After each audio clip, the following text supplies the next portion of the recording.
Studio's most popular and most successful films. But did you know that the very first King Kong movie was made all the way back in 1933 with this, a puppet that stood only 16 inches tall. I'd say King Kong has come a long way since then. Now we're going to be talking about all of the different elements that go into putting a production together before it is eventually ready for all of us to watch, view, and enjoy. So first you have to come up with the idea, then somebody has to write the script or screenplay. You have to go about getting just the right cast, and there are a lot of things you have to think about, like what kind of music do you want to put in the background, the various scenes, and you know what else you have to think about? What kind of car should my main character drive around in? Because using just the right car can easily make or break a Hollywood blockbuster. I mean, think about it. Everybody on the tram remembers the DeLorean from Back to the Future. But did you know they were originally supposed to do time travel in a refrigerator? When Spielberg heard that, he had the same reaction as you. He said that's a horrible idea. So it was later changed to a car. So with that in mind, we're about to give you all an up-close and personal look at a few of our most recognizable cars. Because whenever you and I see a vehicle on film, it's what's known in the movie business as what we're showing you now, a picture car. Cars aren't just used to transport your character from one place to another. The car can also indicate the time period of the production, like the prehistoric days of the Flintstones. Siêu xe nè. Siêu xe mà đậu ở trong gầm gara này, Ferrari rồi nè. Ford nè. Xe máy bay nè. Xe điện nè. Back to Future nè, đó rồi mấy cái xe vậy nè, cái này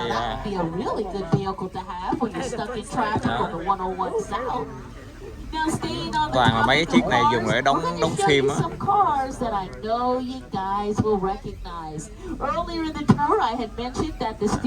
Nhưng mà thật sự ra nó có để ở đây rồi xách vô nó chạy rồi nó nghiêng nó ngã nó làm đủ kiểu. Nhưng mà đâu có mẹ đâu, toàn là qua cái đồ mã không. Không, xe này là xe thiệt. Cái này là thiệt hết á. Thiệt hết mà đồ cổ. Trời ơi, nó đậu ngay đây, nó đưa nòng súng ngay mặt mình luôn rồi.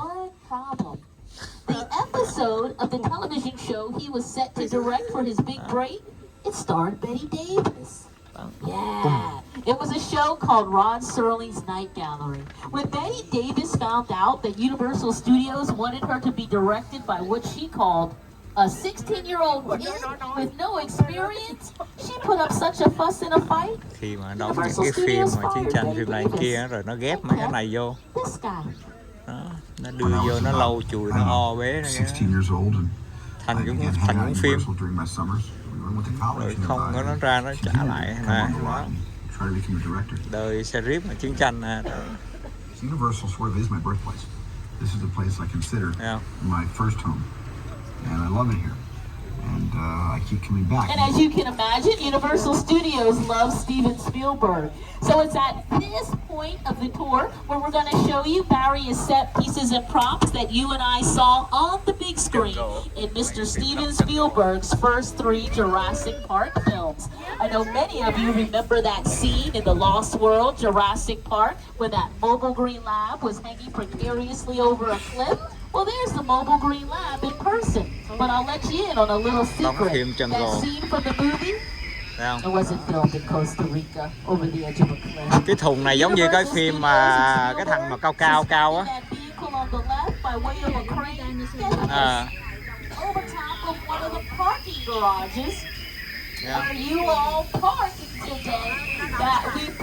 Mấy cái xe này cũng là xe thiệt mà nó dùng đóng phim rồi giờ nó tới cắt đây thôi.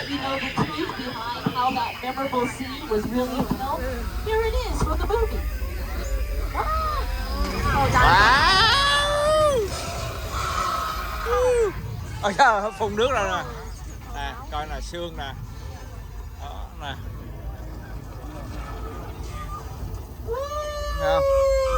Parking garage.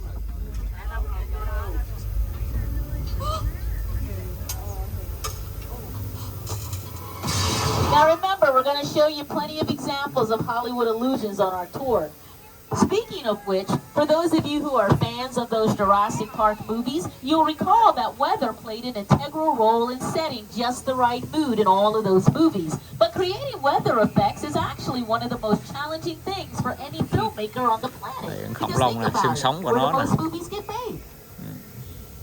Out here, Xương sống, xương thịt, xương sườn. Southern California, where you don't get too many changes in the weather. It's usually the same old boring sunshine day in and day out. So what do you do if on a day like today you're making a Christmas movie that requires snow? Did you know cây giả cây thiệt không, mà mấy cái này là đá này, đá giả này, làm thành thân cây nè. Có thể mấy cây này cây thiệt. Đúng rồi, cây đó cây thiệt, nhưng mà mấy cái bệ này là đá giả. So what we're going to do today is take you to an area of our studio back lot that we call Old Mexico. Here's how it works. Even though Mexico is only a couple hours drive away, it's actually more cost efficient to build a piece of Mexico out here on our studio lot. And you know what? You guys can see these sets playing Mexico in the movie. Qua bên Mễ, cái này là qua Mễ rồi. Chuẩn bị nước trên này nó đổ xuống nè. Chuẩn bị nghe, che lại nghe, nước nó đổ xuống á. Đây nè, đây là một cái làng. Rồi chuẩn bị nè, coi nước trên này nó ào xuống nè, mưa. Đâu, nó làm mưa giả. Đó, mưa rồi xong rồi sấm sét. Đâu.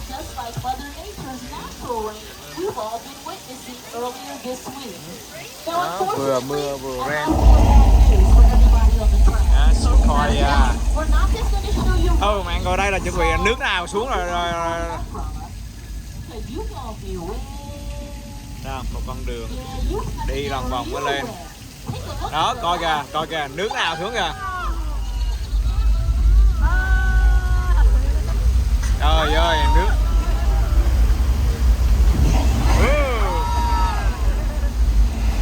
Trôi luôn. Đó, nước ở trong nhà.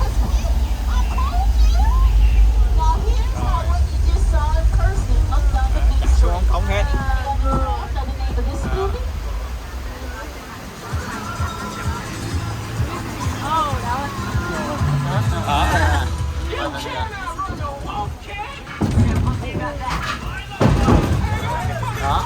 That's how Hollywood made the movie Big Fat Liar. Now, do you remember earlier in the tour I told you people would come out here and watch a silent Western movie being made? Well, guys, this is the area where that took place. These sets we're about to show you next date all the way back to 1932. But take a look at the set over here on the right side of the tram. You see how some of the doors are tall? And then look at that real tiny door. You know why they did that? Well, back in the heyday of the Western, if you had an actor that was a little shorter, like my father, who was only 5'6", you would stand him in front of that tiny door, and then on camera, he would look big and strong and imposing. I know, I had no idea my dad was 5'6". I mean, I'm 4'11", so how am I supposed to know? He always looked tall to me. Trên cửa thì nó làm nhỏ thôi, người về cao chỉ có 1m6, 1m60 mấy. Mà nó đứng ngay cái cửa, cái camera nó quay vô nó làm cho con người giống như to cao bự. Chứ thật sự ra là nó làm mấy cái nhà này toàn là nhà nhỏ không à. Con người mình thì đóng phim đôi khi người nhỏ mà đâu bự đâu, mà đứng ngay cái cửa cảm tưởng là mình là bự to tê lắm. Thật sự ra nó làm cửa nhỏ xíu à.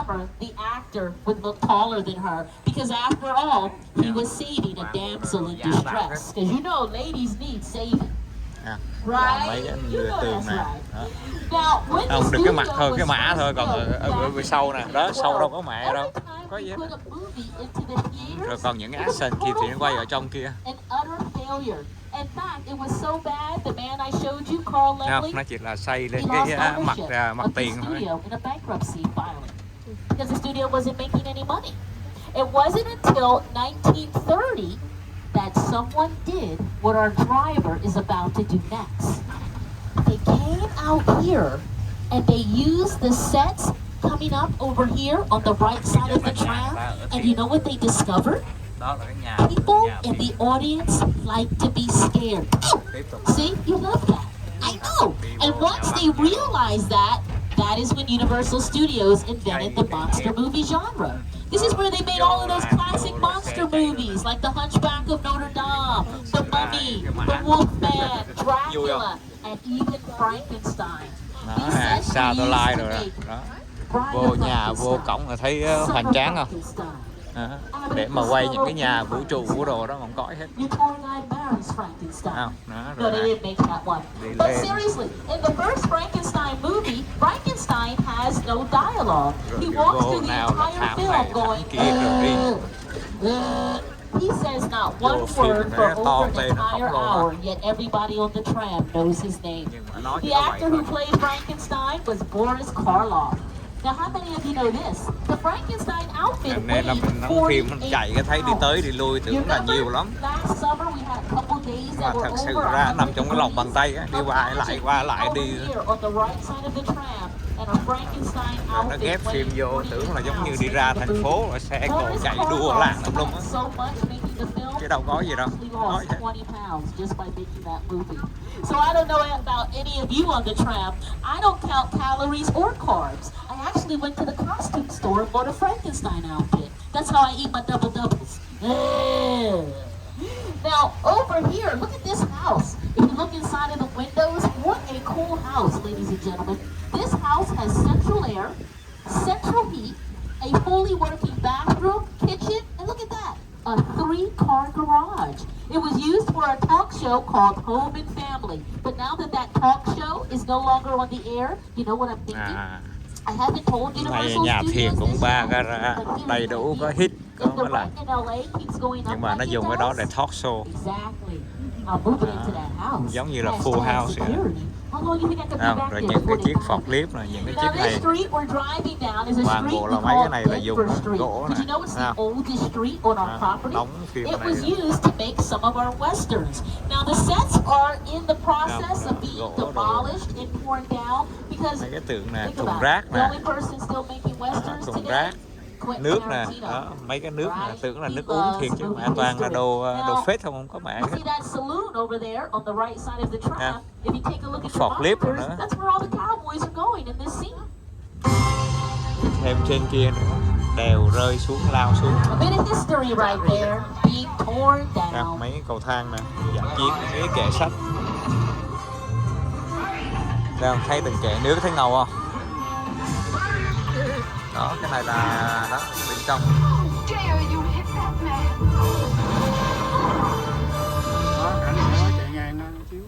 Mine hit the ground first.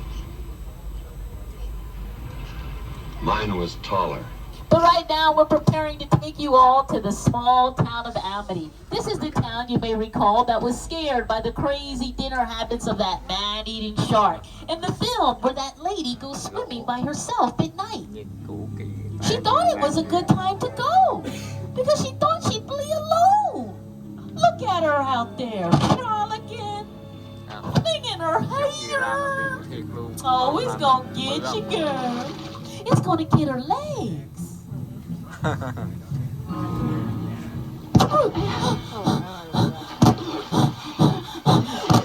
Oh, it got her. Oh, that's a shame. Poor thing. But some of you look scared, but you have nothing to fear. I mean, seriously, come on. You guys have been with the driver and I now for about 40 minutes. And do you seriously think that we would take you guys somewhere if there was a shark in the water? Đó, mấy cái xe này để mà nó vừa làm nó vừa bắt. She said yes. Bắt cái Oh my signal. gosh, you heard me right here. No, ma'am, we wouldn't. Look, there's this shark on the right side of the tram, clearly captured. I can't believe you said that. So what we're going to do is we're going to bring you to the area, and you can take pictures of the shark over there that's been captured. Oh. Oh! I thought that was the shark over there with the ropes captured. Please tell me this isn't another shark in the water because there's a diver over there. Does he see it? Oh my gosh! bring us out here? Oh, she was right about you. Not about me, not you. Uh-oh. Okay. I just got goosebumps. Did y'all see where the shark went? What you mean, no? Stop playing. Where the shark? Oh, look. He's pulling the yellow barrel. There he goes. Oh.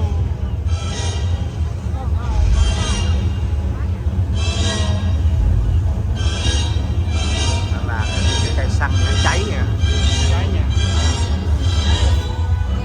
Cháy xăng, cháy cây xăng xì cháy ra cháy. Đó, hai con sáp nó vô nè.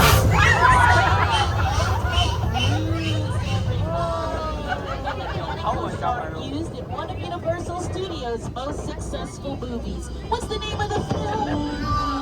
Exactly. Now, who on the tram was saying Finding Nemo? Limo.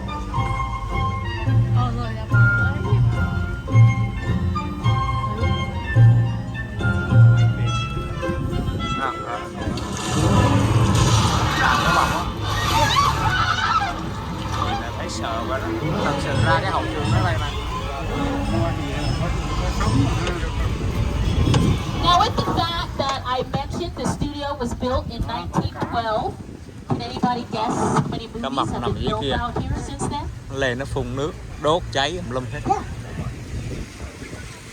Over 3,000 movies. Có một chút xíu. Not only do we Có một have a chút xíu lot cái of hồ nhỏ xíu thì coi bằng cái bàn tay.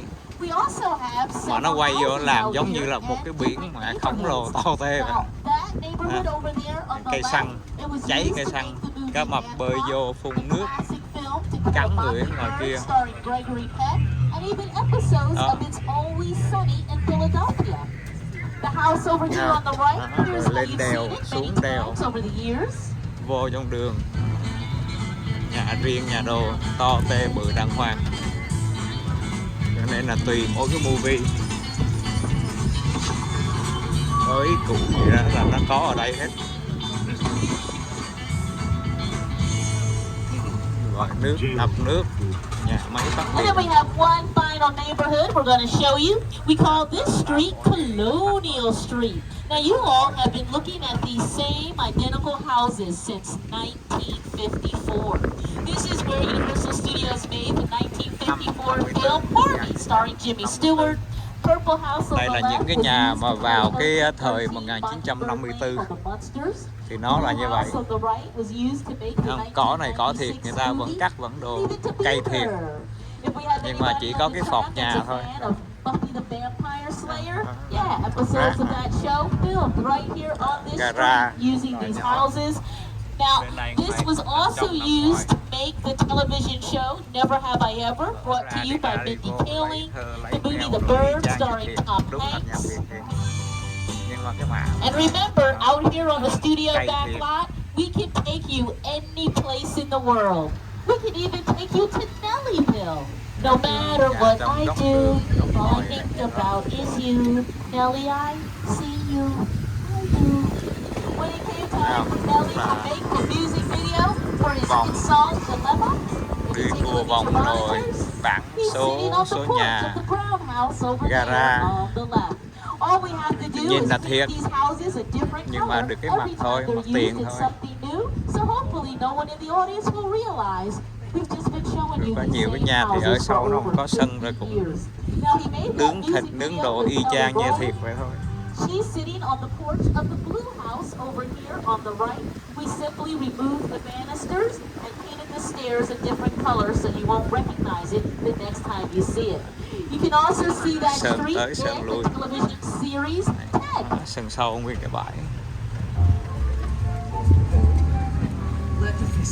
Rồi sửa nhà, sửa cửa. Đó, đó. Nhà cũ mang đồ cứ để đây vậy thôi. Giống như đang sửa nhà, sửa vậy đó. Đâu có làm gì đâu. Cục rác, cửa mới.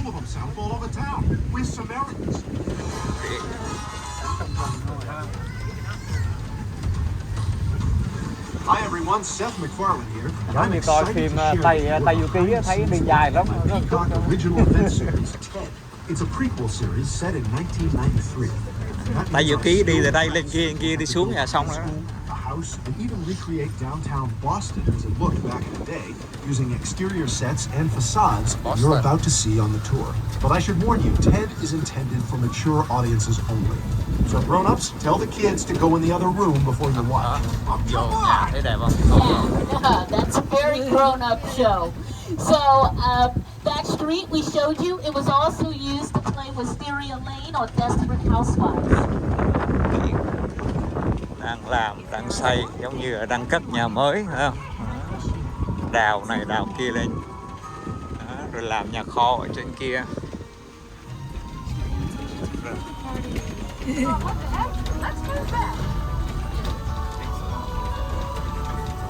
Là xe chạy đó, mở cửa ra rồi đường xá.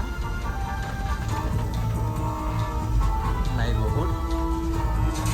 Sao? Đó, nhà tornado bụp. Vớt tới vớt vui đó, còn cái sườn không? And I see many of you looking on the left side of the track at that log cabin. That log cabin was used to make the movie The Great Có cái Outdoors. thuyền kìa, cái thuyền văng lên kìa, nằm ở trên kia kìa. Cơn là giá lóc á, chắc cái phim này đóng cái phim Twister chắc. Thấy không? Đó. Thuyền bay That log cabin lên nằm ở trên kia used phủ to sit bóc hết over luôn.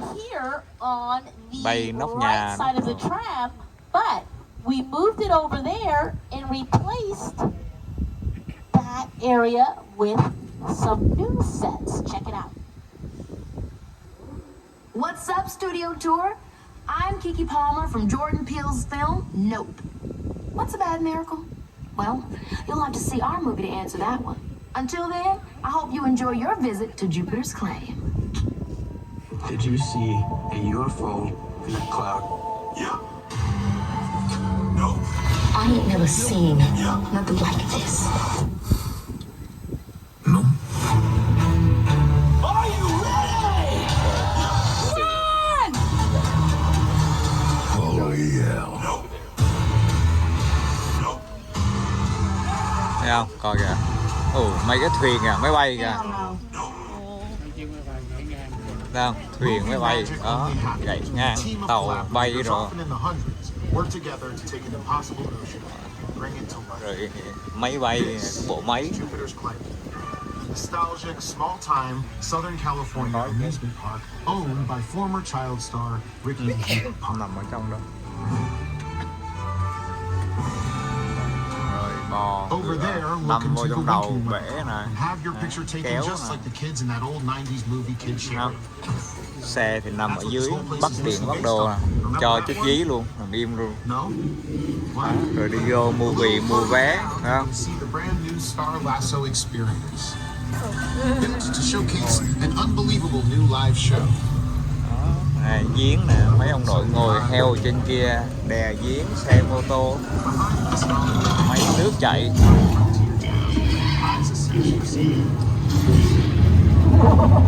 Được. It is smack dab in the center. Đi tới mua trả giá nè. What's a bad miracle? You're about to find out. No, thank you. Welcome to the world of no.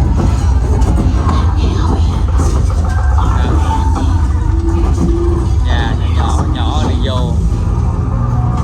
Rồi, đêm tới nơi rồi mở điện.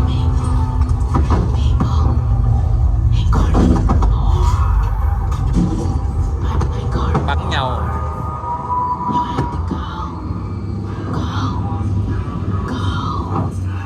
No, I'm kidding. Car 4 is still back there. On behalf of all of us here at NBC Universal, we truly do hope each and every one of you on our tram today has enjoyed your exclusive behind-the-scenes Hollywood studio access. But more importantly, that you'll never be able to look at movies the same way again. You're welcome. We're going to close out the tour with one final attraction. Before we take you back to the unload lines, you can return to the theme park area of our studio. And in case you haven't guessed what the attraction is, I'll give you a hint. It's all about family. Chạy xe vô đây Hey, repair, yo! sửa xe. They just got here. Nào, All right, I got đít it. xe, But đầu listen, hello, xe beautiful rồi. people, particularly you right there missing the third row. Vô gara này không? Đó. My name is Roman Pierce. Nào là tủ, đầu xe đua, Sean for a while. vô cái shop, Secret spot. Having a few friends over, it's a little messy. rồi quay tới quay lui làm giống như là một cái gara thiệt vậy á. Có số, có thứ tự. It's Hobbs' urban assault vehicle. Best truck the U.S. government can buy. That work of art back over there was made by my man Tej. Cái kia xe của chính phủ, xe lính. Lisa on wheels. Mấy chiếc này là xe đua hồi xưa thiệt á, xe thiệt mà nó dùng vô nó làm đóng phim xong giờ thành triển lãm luôn. Xe bự. So put away your cameras and turn off your cell phone. Mấy tiền mấy đồ.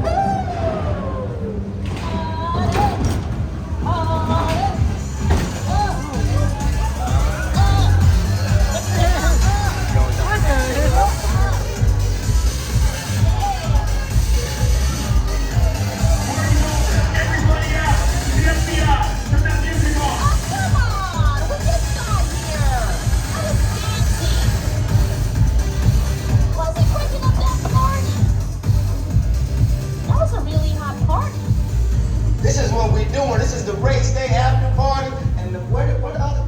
Roman Pierce, FBI, don't move. Bill? That's right, party's over. You know how long I took to iron this shirt, man? I'm not. You're under arrest right now. Ladies, let's back up a little bit. Got it. It's lightweight. First of all, I don't work for you. Oh, really? Well, tell me, Roman, who do you work for? We don't work for nobody. I suggest you clear out of here, otherwise we can't guarantee your safety. Guarantee my safety? I'm the one holding the gun. Yeah, but mine's a whole lot bigger than yours. Hobbs, escort this novice out. Let's go, Cookie Puss! That ugly suit on, man. It's cheap. Somebody out there really pissed off Shaw. It's gonna get ugly fast. Yeah, don't worry. Lucky for you, our whole family will protect you.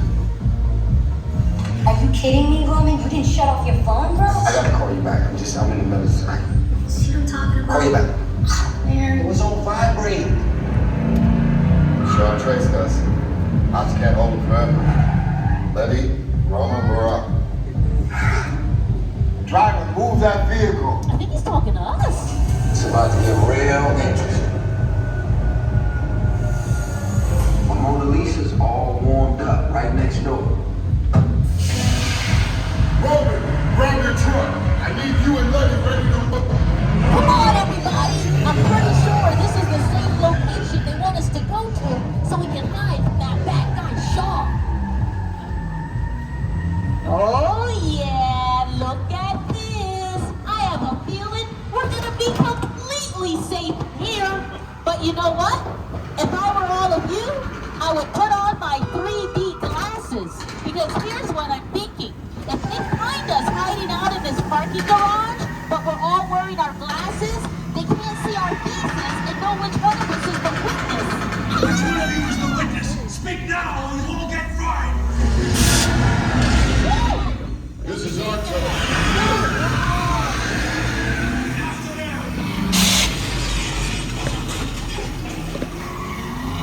Okay, guys, it's showtime.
Show me your best dance moves.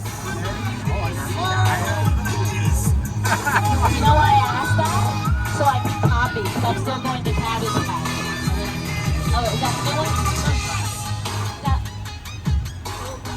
Coming up to the right side of the tram, you'll get a beautiful view of the San Fernando Valley. It houses the nearly 400-acre Universal Studios movie lot we all just toured. That's Disney Studios off in the distance, and that's Warner Brothers logo on all of their sound stages. I don't mind pointing out those other companies because they also film here.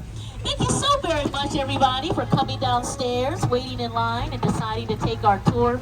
And please enjoy the rest of your day out here at Universal Studios Hollywood. We are the entertainment capital of LA.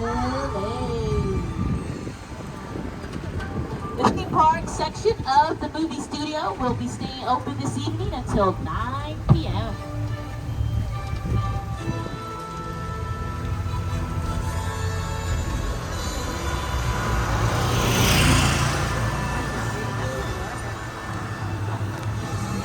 Now, did you know our studio tour has been taken by over 1 million people from all over the